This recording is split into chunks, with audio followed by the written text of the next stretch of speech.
what is the role of empathy in workplaces? Again, we have to take a step back and understand the sort of baggage that comes with the word empathy. What was it supposed to be and what it has turned out to be, specifically in the workplace context. The dictionary definition of empathy is the ability to understand and share the feelings of another person. And colloquially, we talk about empathy in terms of, being able to walk in another person's shoes, being able to see the world from another person's eyes. And now ask yourself this question. It is a great value. Empathy is a fantastic value. Nobody can have a quarrel with that. Is it a realistic value? Is it something that you can realistically expect from every human being?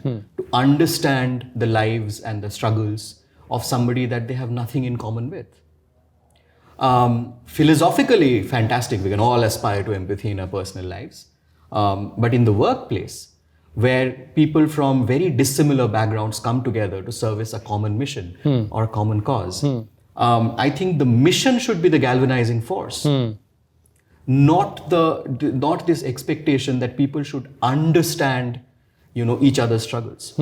I firmly believe that as human beings, we don't need to understand each other to be decent, to do the right things. And expecting that decency, humanity, a just environment will hinge on empathy, to me seems a little wrong.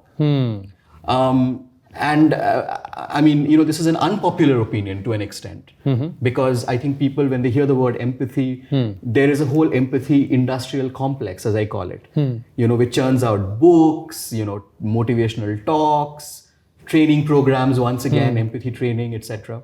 Empathy is not a skill, empathy is a value. I do not believe that anybody can be taught to become more empathetic. You can train yourself through reading, through exposing yourself to different influences to become a better human being. But can empathy be trained through a 15-day course? I don't believe that is possible at all. The other problem with empathy is that, I was reading this interview with Paul Bloom, who's researched empathy. And what Paul Bloom says is that we are far likelier as human beings to be empathetic towards people who are just like us than towards people who are nothing like us. And that beats the whole point. The point of empathy is to understand people who may be nothing like us. But it is true that there is such a thing as PLUs, people like us. And we are all caught in our little PLU bubbles. And we find it very difficult. If that were not the case, then half the world's strife would disappear. The problem is that no matter what we say and no matter how many paeans we sing in the service of empathy, the fact is that we find it incredibly difficult to relate to a person who doesn't look anything like us.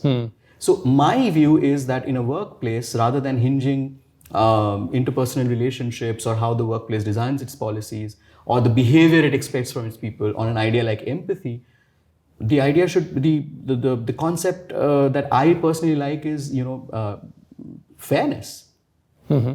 Just be fair. I don't know, I want to hear from you what you feel about that, because I do know that a lot of companies spend a lot of time and energy and resources in cracking this sort of empathy puzzle. I know of companies that actually plot improvement in empathy on Excel sheets. And to me, that doesn't make any sense. But hey, what do I know? I've never run a company. What do you think? Is it? No, I resonate with your thought here.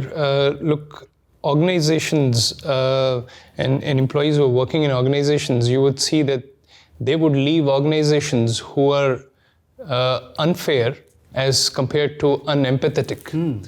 So the top reason for an employee to leave an organization is when they feel that they had been met with an unjust, or they were treated unfairly, or their perceived fairness was not up to mark. But you would not hear people leaving an organization because they would say, hey, I expected an empathetic workplace and I didn't find one.